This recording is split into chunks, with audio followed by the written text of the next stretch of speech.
Okay, I will just share my screen now and let me know if you guys are able to see my screen.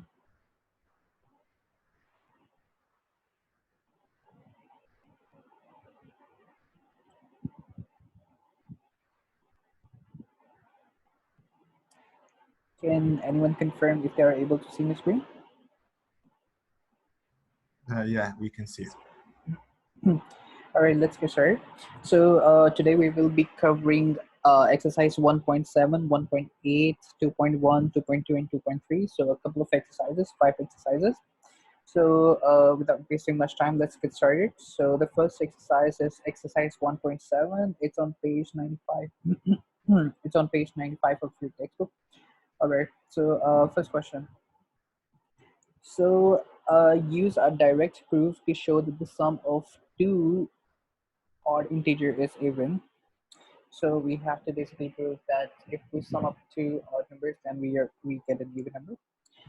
So we assume a number. So n equals to 2k. Let's 2k plus 1, and then we assume another one, m equals to 2l, for example, plus 1, and then we add those two numbers, n plus m. So just a small n, n plus m, and this will basically give us 2k plus 1 and plus 2l plus 1, okay, which is equals to 2k plus 2l plus 2, which is equals to 2, if we take out the factor 2, we will get k plus l plus 1, right? So we know that once we have taken out the factor 2, uh, we multiply any number with 2, it's going to be a positive number. Therefore, it's an even number. Um, Therefore, sum of two odd number is an even number.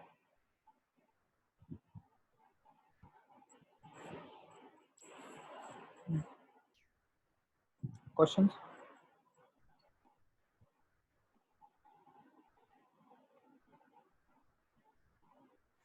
All right, no question. Let's move on to the next question.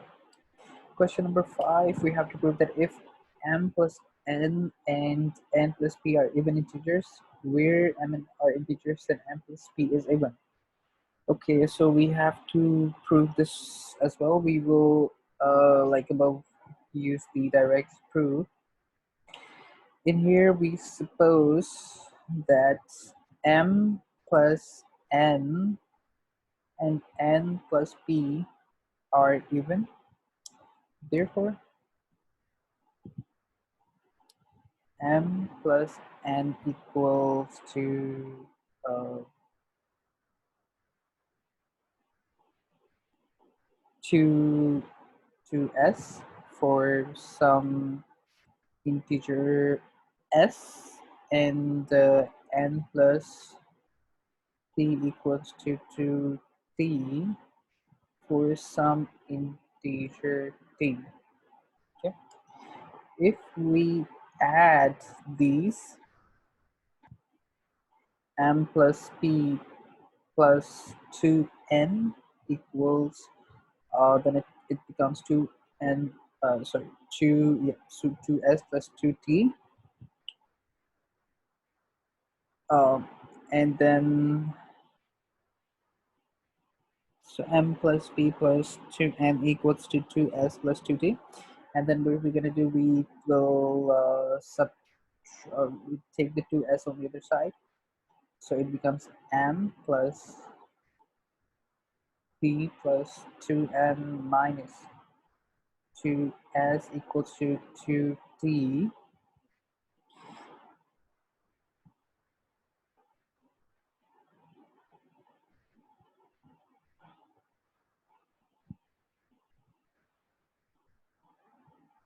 Um,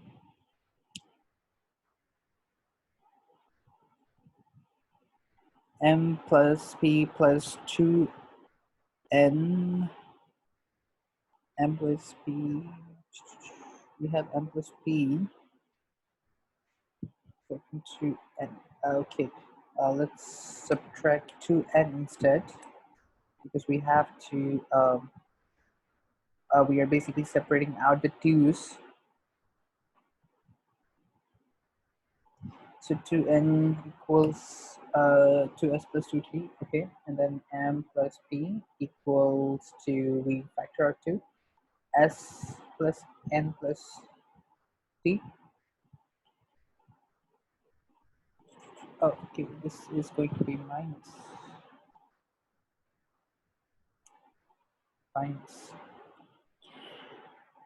Right, okay, so now we can conclude because we have written m plus p as 2 times as integer. We can conclude that m plus p is even. A little bit bigger proof.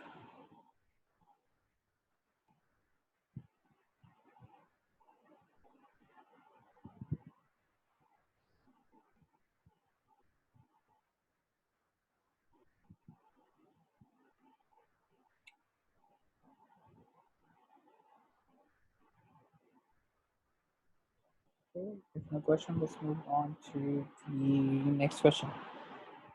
So we have to show that if n is an integer and n cube plus 5 is odd, then n is even using approved by contradiction. So approved by contradiction is basically, uh, you have to basically assume something, and then after your assumptions proves wrong, you basically prove that this is actually correct. So this is the contradiction. Okay, so let's put that in action. So we have proof by contradiction. We will do the A part. So assume that n is odd. So n equals to 2k plus 1 for some integer k. Then n cubed plus 5 will equal to 2 times. We also have to take the cube of this side, n cube plus 5 and k plus 1. Okay, so k plus 1, 8k cube plus 6k square plus 3k plus 3. Okay, now because n cube plus 5 is 2 times some integer, it is even.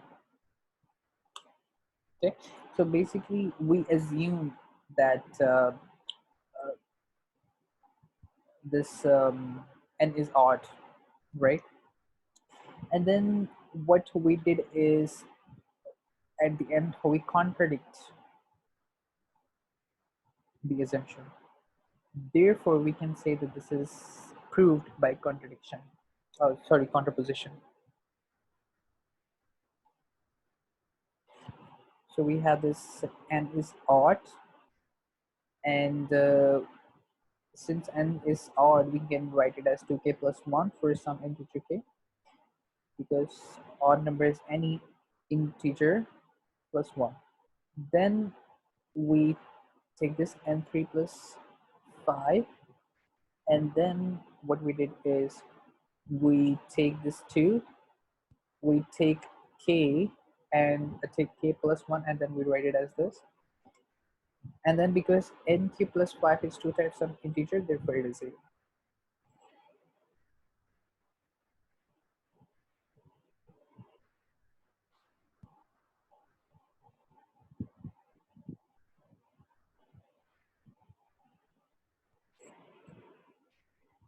Okay, next question. Sorry, I have a question in the last one. Yes. I don't understand where did you get the 2 that you multiplied 2k plus 1 with? Yeah, here. Here? Yeah. Yeah, so basically what we did is we assumed that n equals to 2k plus 1 for some integer k. It can All be right. like, yeah, you understood this part, right? Yeah. Yeah, okay. And then we have n, we are basically showing that if n is an integer Mm-hmm. and n cube plus 5 is odd, right? Okay. So since Yeah. this is, since this is odd, we will basically take the cube of that. Yeah, right. But then the next line we have the 2, right? So outside the brackets, yeah, this 2. Why did you put just the 2 here? Yeah, so here we will take the cube of this whole thing, Mm-hmm. right? And then we add 5 to it. And then I just summarize it for you. So what you do is you basically take the cube, Yeah.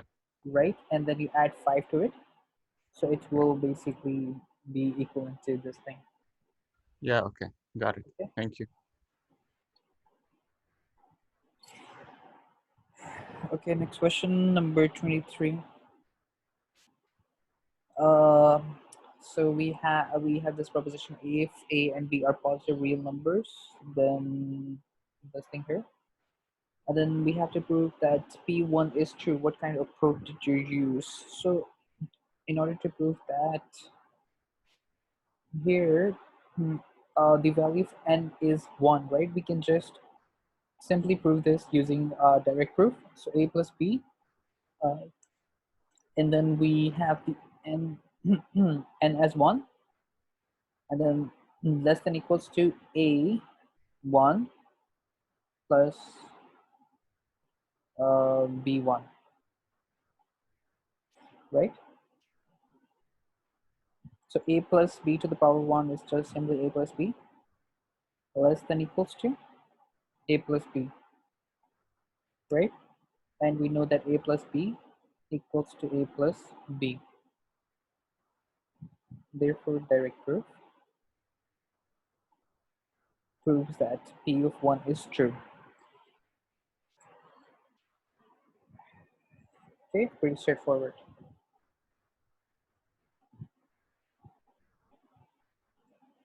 All right, next question, number 31. uh, we have to basically either prove or disapprove that if m n and are integers such that m n equals to 1, then either m equals to 1 and n equals 1, else those things. Okay, so um, we know this is true. This proposition is true. Now suppose that m is neither 1 nor minus 1, then mn has a factor m larger than 1. On the other hand, mn equals to 1 and 1 has no factor. Hence, m equals to 1 or m equals to minus 1. In the first case, n equals to 1, and in the second case, n equals to minus 1, because n equals to 1 over m. Okay, so basically uh, we have to prove that mn equals to 1, then either m equals to 1 and n equals to 1, or else m equals to minus 1 and n equals to minus 1. Okay, So what we did is we start with an assumption that m is either one, neither one nor minus one, right? Then mn has a factor m larger than one because it is neither minus one or one. Therefore, it has a factor larger than one. Uh, on the other hand, mn equals to one and mn equals to one and one has no factor, right? So hence m equals to 1 or m equals to minus 1. Therefore, we can conclude this thing here. Now we know that m is either of these. So when m equals to 1, then we know that n equals to 1. And when m equals to minus 1, then we know n equals to minus 1. Therefore, um, it's either of these. Question?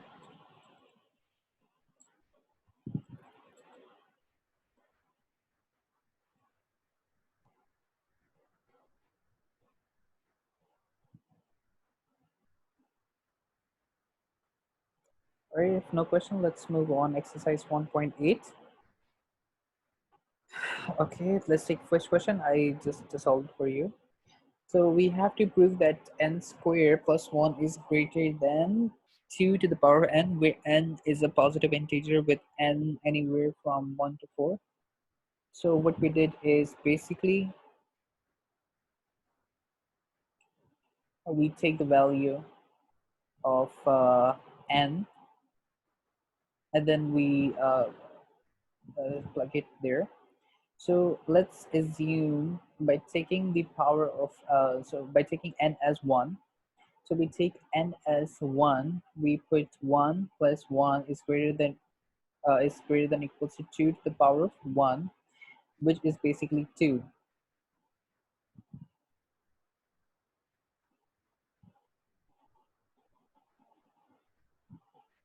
right?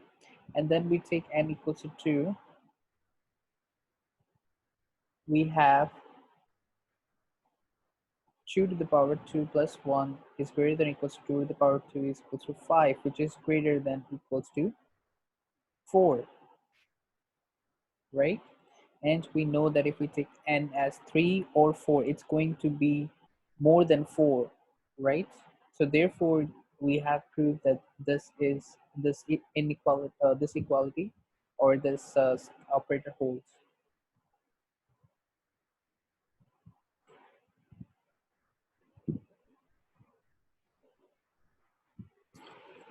Okay, we can likewise do for n equals to 3 and n equals to 4 as well. But since we have proved that this 2 uh, with n as 2, it results in 5, which is basically greater than 4. Therefore, we know that this is true. Any questions, sir? Yeah. Is Yes. this the only way we can answer this? Um, there are other proofs you can use as well. Yeah, But because I'm just wondering if the range is, for example, 1 to 20, right? We won't do that 20 times, right? right. So that's why I didn't do it like for 3 or 4, because Mhm. here this inequality, as soon as we realize that there is, like, we have gone with the worst cases, right? So for the minimum one, when n is minimum, right, 1, so we tried for that, the it just fall on equality. And then we tried with n equals to 2, and then we know that uh, it results in 5, right, which is basically greater than this number here, right, 4. Yeah. So we know that it's going to be greater, whatever the result of is, the left hand side is going to be greater or not equal, but yeah, the equation is there. So it's going to be greater for 3 and 4 and any number beyond it. So therefore, we don't have to prove for that. Okay, thank you. Okay, any other questions?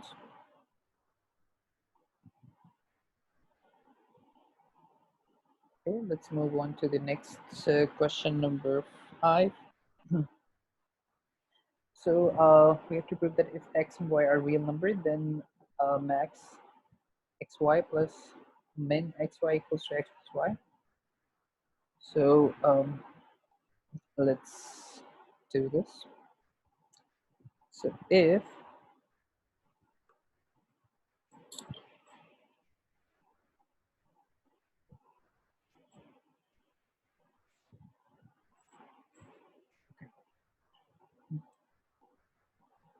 right, so if x is equals or less than y, then max xy plus min xy equals to y plus x equals to x plus y, because the switching order doesn't matter. If x is greater than equals to y, then max xy plus min xy equals to x plus y, because two cases possible. So we know that the equality always holds.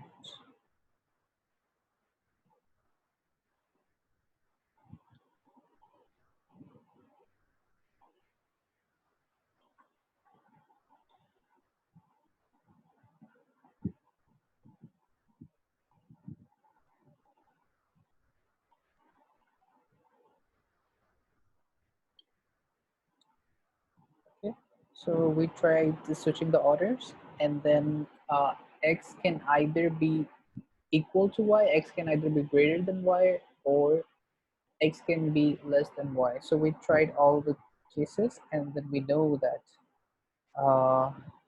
it always returns x plus y. Therefore, we know that this equality always holds.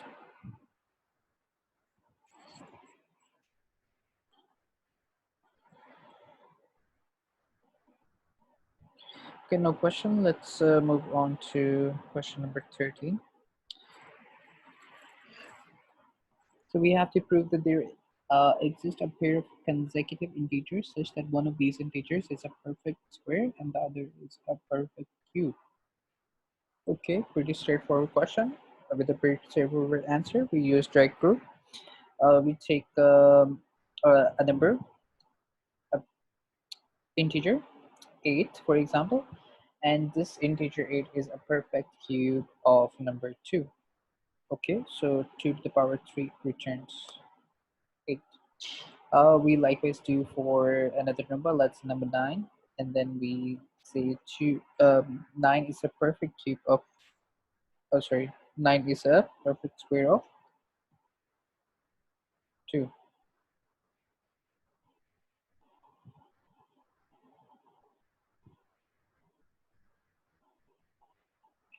right? So we have one number 2 who is a perfect cube, and then if we switch the orders, it becomes a perfect square.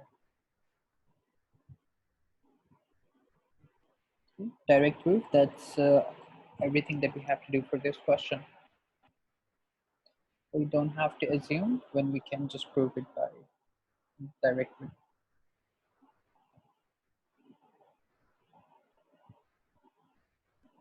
Okay, let's move on to the next question.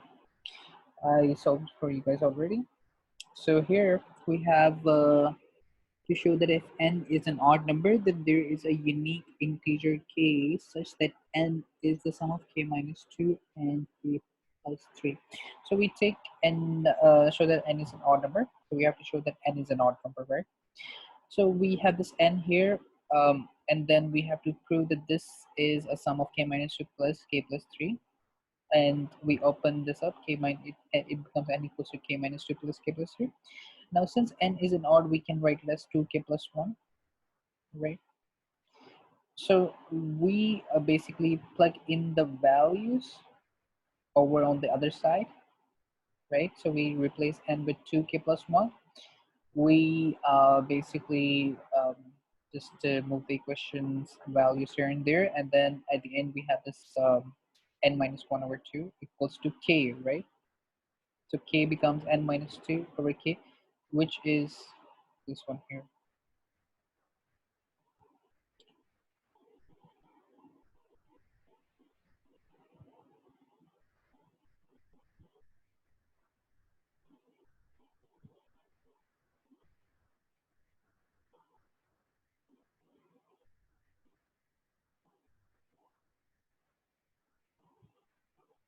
So n minus 1 over 2 equals to k is the value of k, so which is basically um,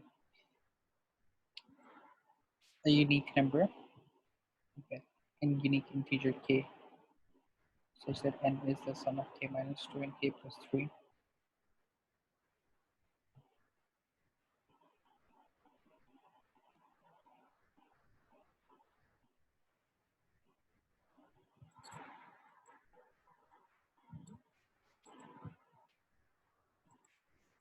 Okay, let's move on to the next one.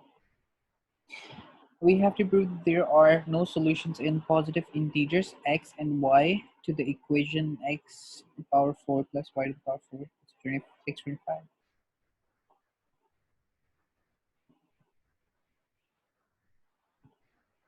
Okay, so what we did is we know that because 5 to the power 4 equals to 6 to the power 25, both x and y must be less than 5, therefore, right? So we take the next number which is less than 5, that is 4. So we take x and y both as 4, which is like the maximum possibility. So 4 to the power 4 plus 4 to the power 4 equals to 512, which is less than 625.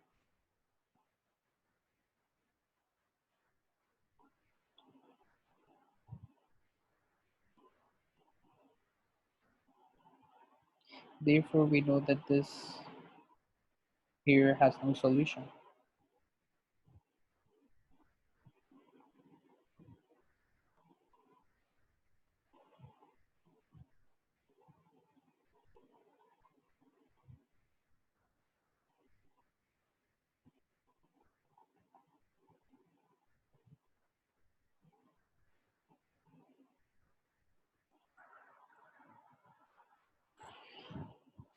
Okay. All right, no question. Let's move on to the next exercise, which is going to be exercise 2.1. So let's take the first question of the exercise, question number 1. This exercise is about sets, and we have to basically list the members of each set for the question 1. So we take part A. So we have a set X such that X is a real number, and such that X squared equals to 1, right?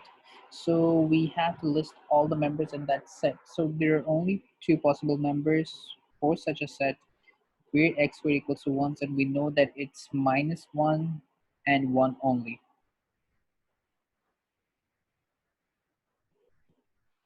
Question number B. So we have part B, we have x is a positive integer less than 12. So positive integer and less than 12. So we list all the numbers from 1 to 11 because it's less than 12 positive integers. Pretty straightforward. Part C, x is the square of an integer and x is less than 100.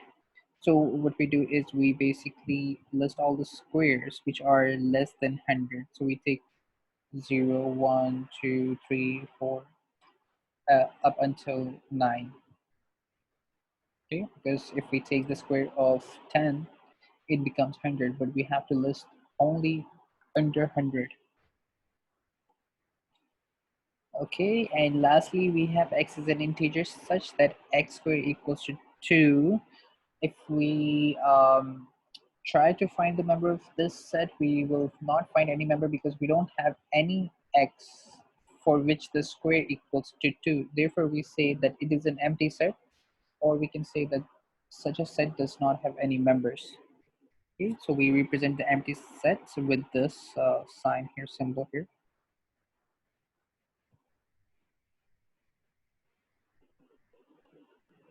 Any questions here?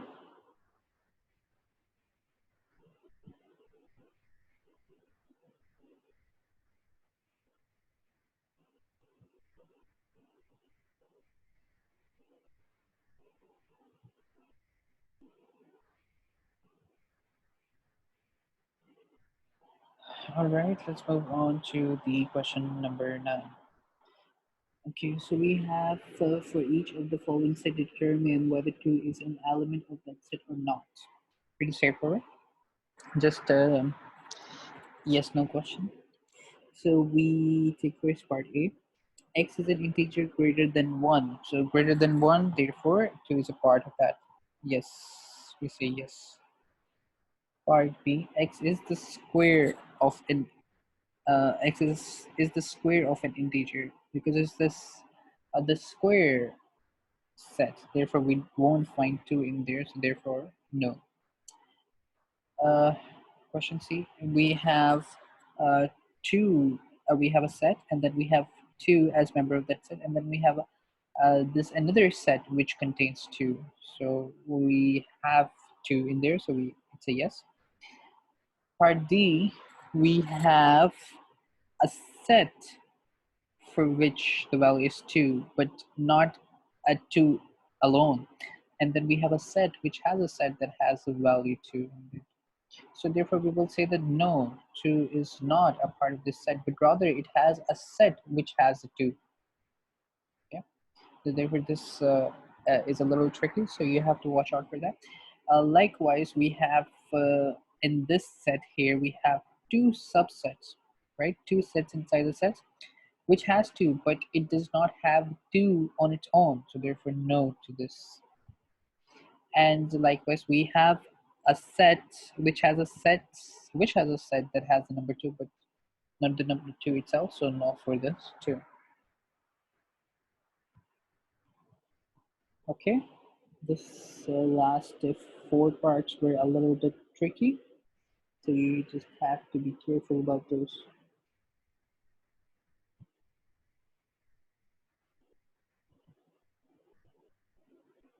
Any questions?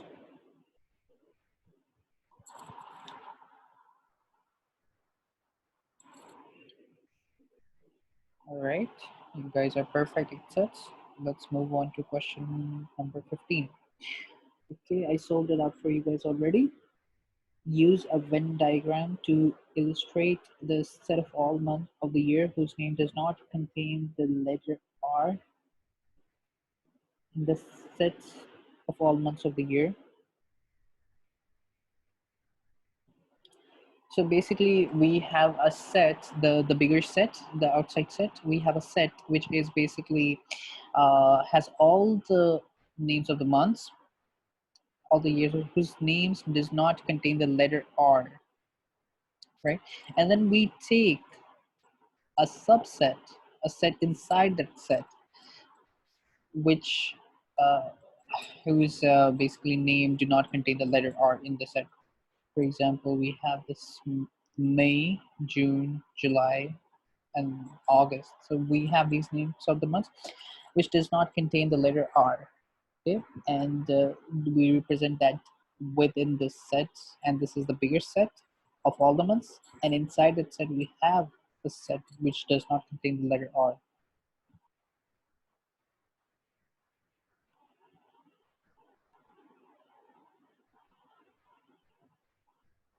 Right, so in the set of all months of the year, we have to basically represent a set of the months whose name does not contain the letter R. Pretty straightforward.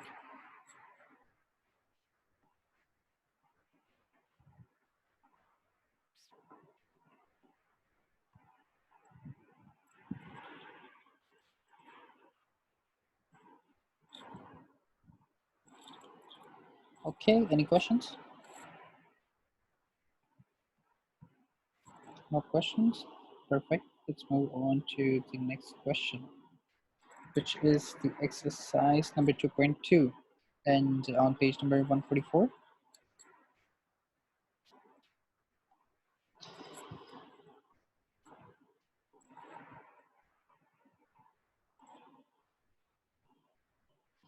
Okay, so we have we have let A be the set of students who lives within 1 mile of school, and let B be the set of students who walk to classes. Describe the students in each of these sets. So we have to basically describe those in the common English language. So we say that A is the set of students who live within 1 mile of school, um, and because of this sign here, intersection, and and the set of students who walk to classes.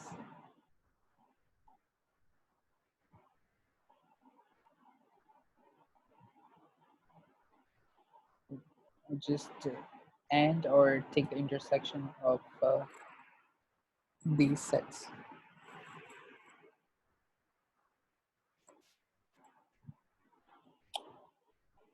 So let's take part B. This is disjunction, or we can call it or. It contains the set of students. I'll just copy this. And instead of the and, we say or. Okay? Because this disjunction basically means or in English. The set of students who live within 1 mile of school, or the set of students who walk to class.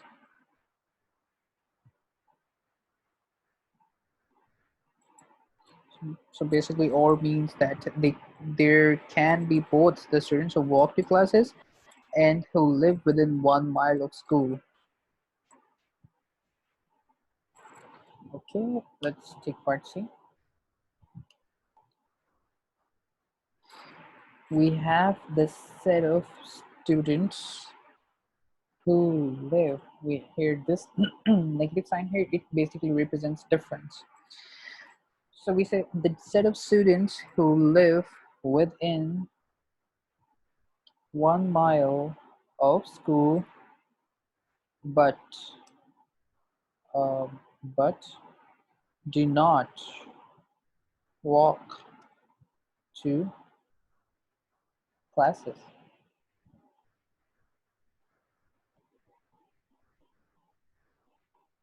Okay, so basically we're taking the difference. We are subtracting some elements of A from the B.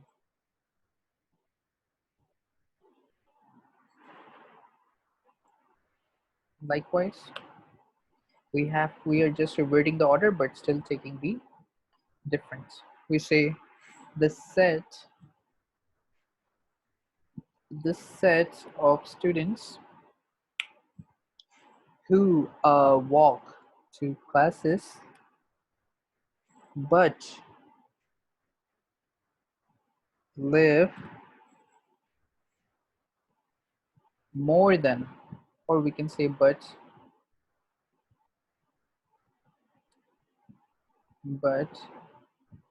live, but do not live within 1 mile of school. Or we can just say, but live more than 1 mile away from school.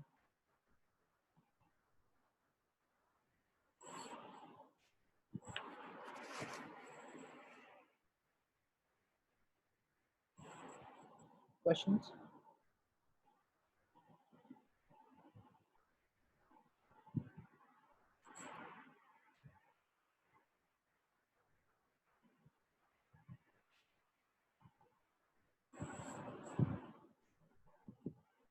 All right, no question. Let's move on to the next. Okay. Oops.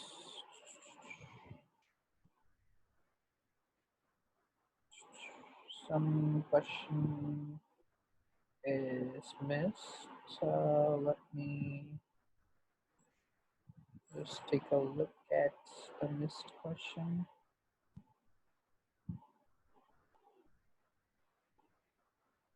Okay, we have this question, and we have this question. So let's take this question number 13.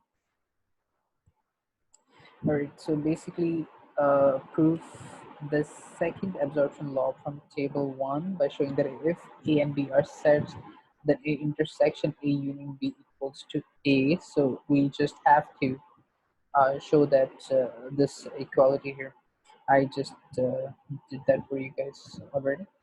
So we have, uh, yeah, so we suppose that there is an X that belongs to A intersection A union B, and we know that X belongs to A, so we know that X belongs to A union B.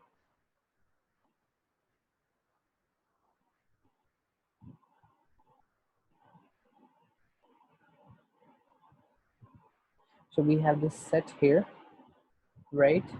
This set here, which contains all the elements represented by A intersection A union B, and then I'm calling those elements as X, right? So X belongs to A intersection A union B set.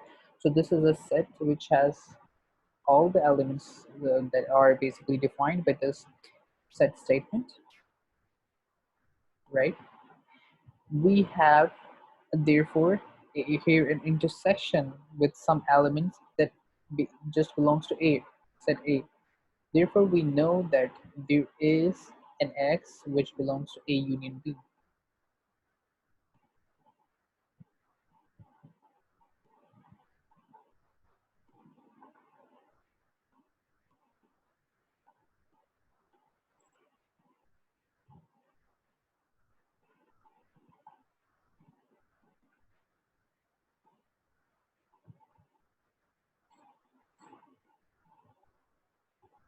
Okay, next question. So we have to show that if A and B are sets, then A minus B equals to A intersection B. So what we do is I have solved for you guys as well. So we take part A. We uh, are going to write it as in this statement. So we have X. Just have to write. So X belongs to A and X does not belong to B.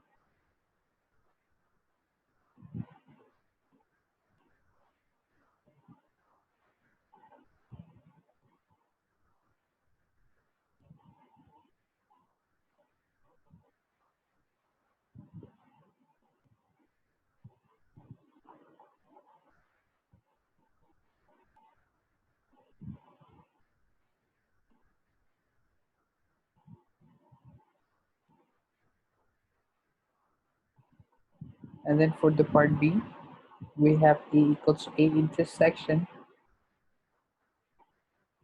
B union B difference. So A union B, A intersection B union A intersection B conjunction equals to A.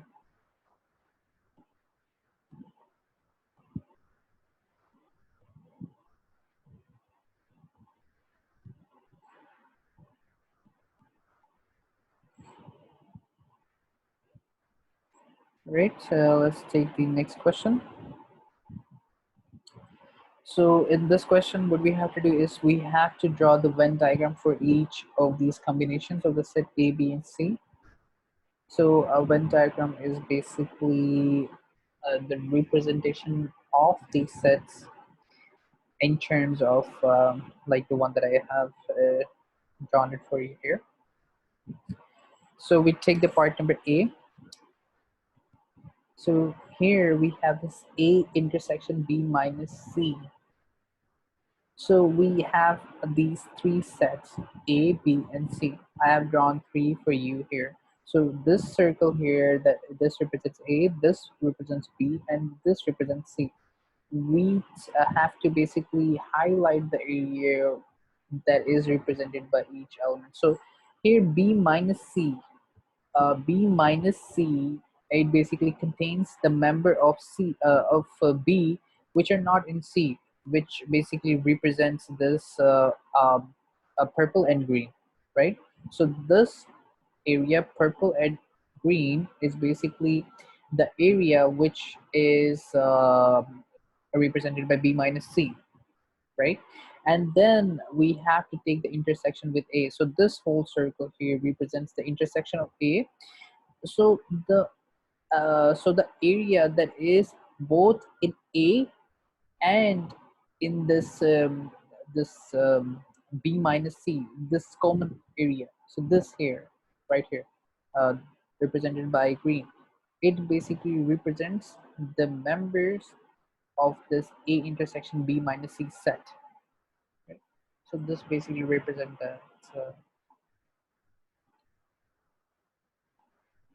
All right. Let's take a quick break, and if you guys have any question, I'll continue from here.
Okay, let's do another part number C for this question. So we have here A intersection B complement, which is union with A intersection C complement. So here we have this uh, B complement set, right? So anything that is outside of B is basically represented by B complement, and then its intersection with A, right? So we get this a purple color, but outside of this area. So this area which is inside B set, so it's not included in A intersection B complement. And this is union with A intersection C complement, right? So we C complement is anything that is outside C, and then we take the union of these. So therefore we are getting this colored purple area which basically marks the region that A intersection B complement union A intersection C complement takes.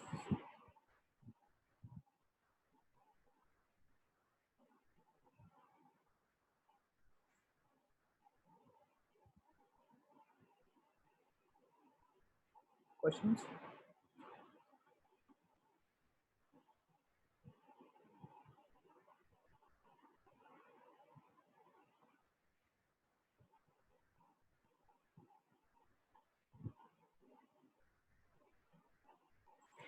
Okay, let's move on to the next one if no question. So we are going to start exercise 2.3. It's on page number 161 of your textbook, and it's about functions. So here we have some functions defined. We have to answer why is f not a function from R to R if f of x equals to 1 over x. So we say,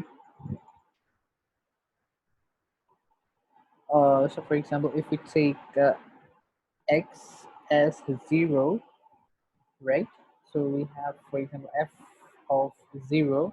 So it becomes some 1 over 0, right? And we know that this is not defined. Therefore, it's not a function, right? Since it is not defined, we cannot say that this is a function for the value of 0. So any value in the domain, if it's not defined, it's not a function. For the value 0, it's not defined, it's not a function.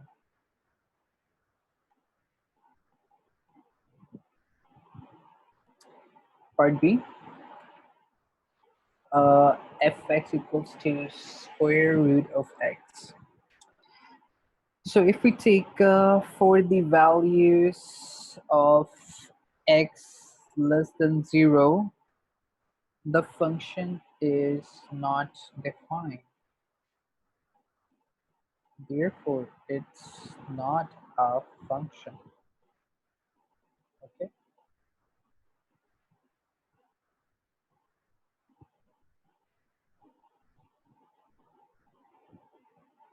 Part C, f of x equals to plus minus square root for x squared plus 1. Okay, so f of x here is not well defined because there are two distinct values assigned to each x. Therefore, it's not a function, right? Because here for every value of x, we have two different values, right? Therefore, we cannot say that this is a function.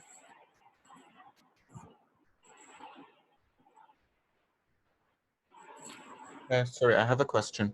Yes. For C, it's not a function. I mean, in other words, it's not a one-to-one function, right? Yeah, so here it's asking why is f not a function from R to R? So basically 1 to 1, yes.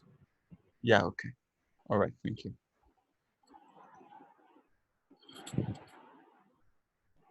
Okay.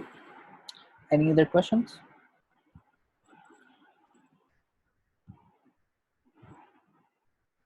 Let's move on to the next question then.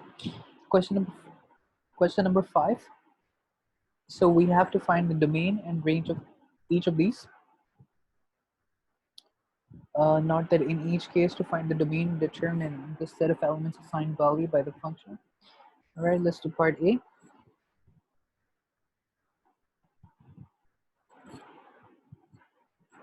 The function that assigns to each bit string the number of ones in the string minus the number of zeros in the string. Right, so here we have the domain. So the domain will be the set of bit strings, and the range will be the set of integers, right?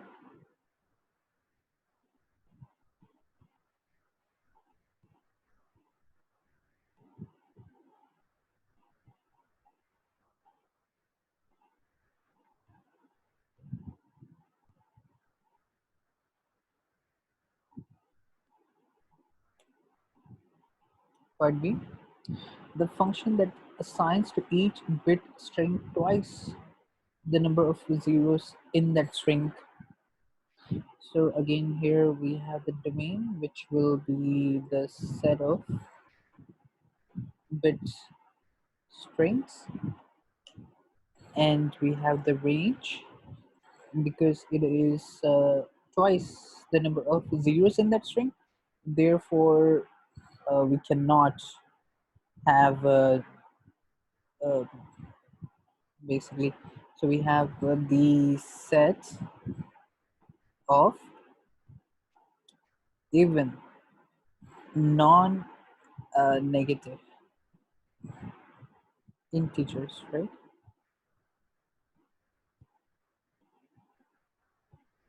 Because it is twice the number of as twice the number, right? In that string. The set of bit strings will be the domain and the range is the set of even non-negative integers.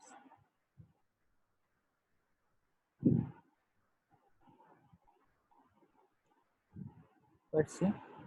Domain. The function that assigns the number of bits left over when a bit string is split into bytes. Okay.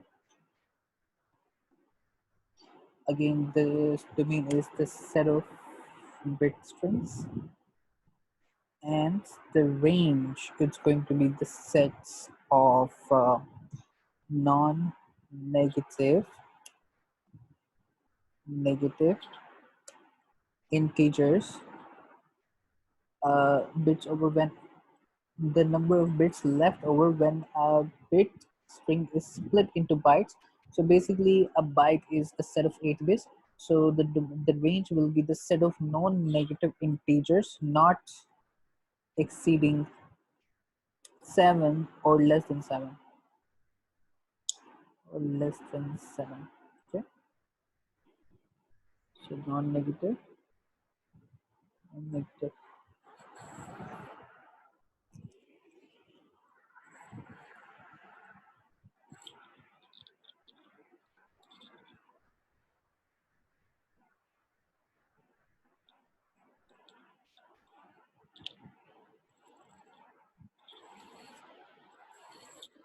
Any questions? Okay, next question. So we have to find the values for this. So we take um, the 3 or 4 floor, this symbol here, which is sort of closing on the top, it's called floor. And then this symbol, which is closing on the ground, it's called the ground. So we have 3 over 4. So 3 or 4 is less than 1. So it's nearly basically equals to 1.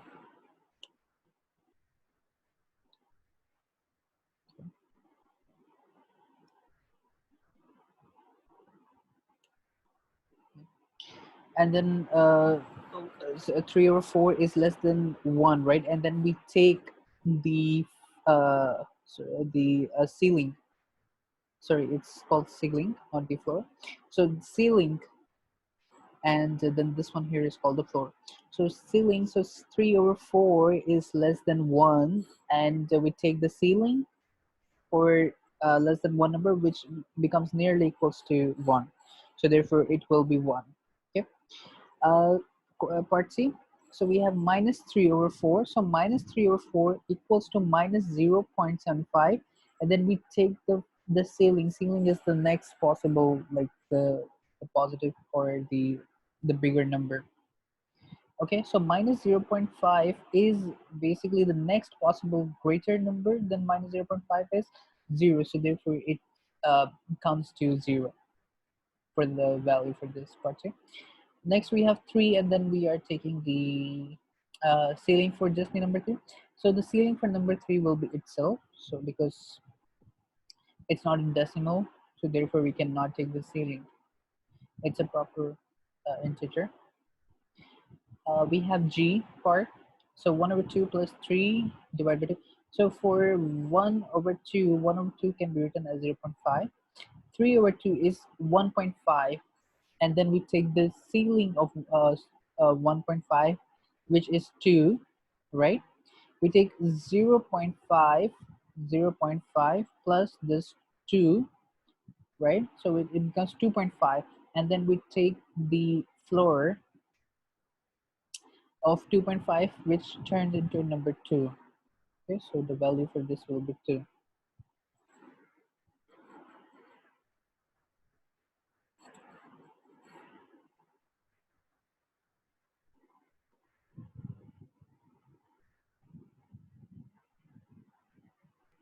Questions?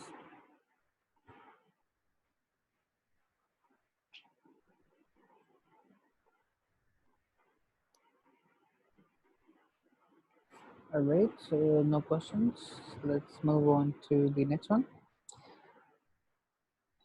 Question number 17. We have these functions from the set of teachers in a school. Under what conditions is the function one-to-one if it assigns to a teacher his or her office? So part A. So for this teacher to um, for this office to be a one-to-one function will be basically it depends on whether whether teacher shares offices or not. So if each teacher has their own office, then we can say that this is a one-to-one function, right? Part B, assign bus to chaperone in a group of buses taking students of a field trip.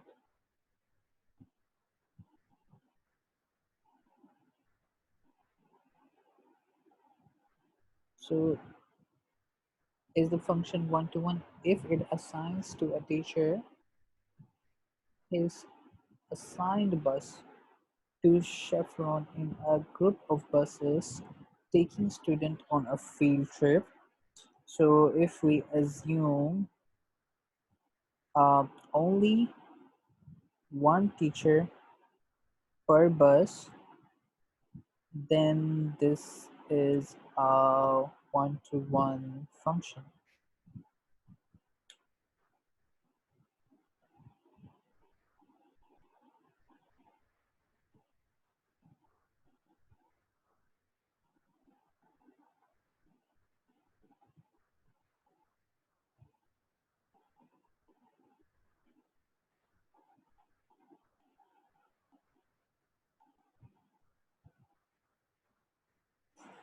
Part C.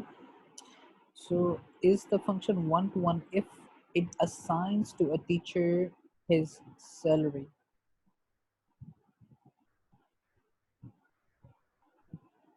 So it's for example, if salary is set by a collective negotiation agreement, then it's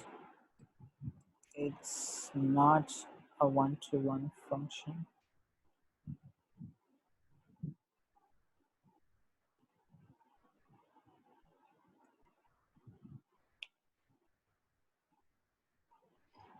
Part D, we have is the function one-to-one if it assigns to a teacher his or her social security number. So since social security number is unique, so therefore we know that it's one-to-one function.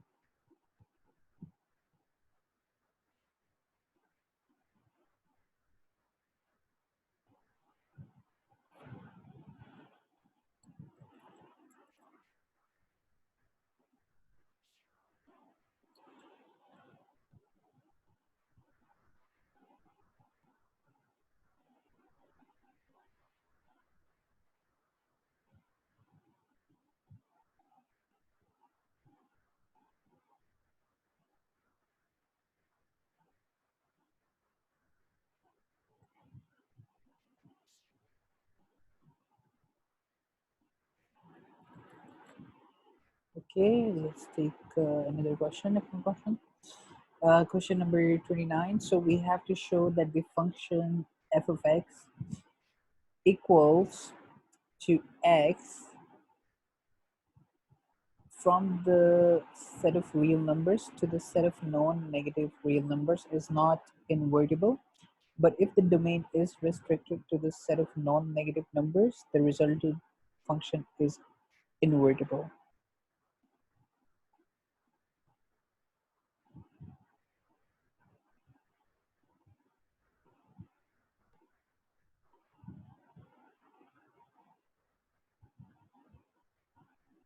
Okay. So the function is not a one-to-one function on the restricted domain. The function is the identity function on non-negative real numbers.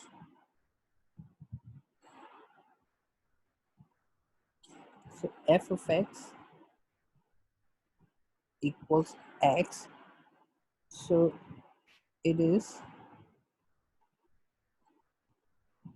so it's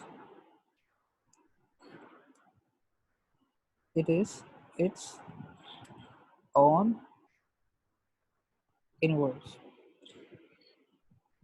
So we have to show that the function from the set of real numbers to the set of non-negative real number is not invertible. But if the domain is restricted to the set of non-negative real numbers, the resulting functions is invertible, right? So previously we had the domain as set of real numbers, but if the domain is restricted to the set of non-negative real numbers, then the resulting function is invertible. So this function here is not a function, not a one-to-one function. On if we restrict the domain to the set of non-negative real numbers, then the function is the identity function on non-negative real numbers, which is f of x equals to x. So it is its own inverse.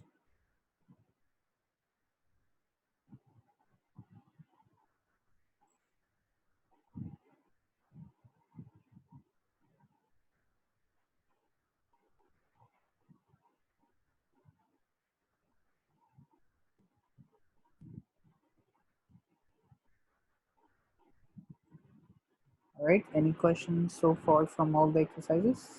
I think we don't have any more questions.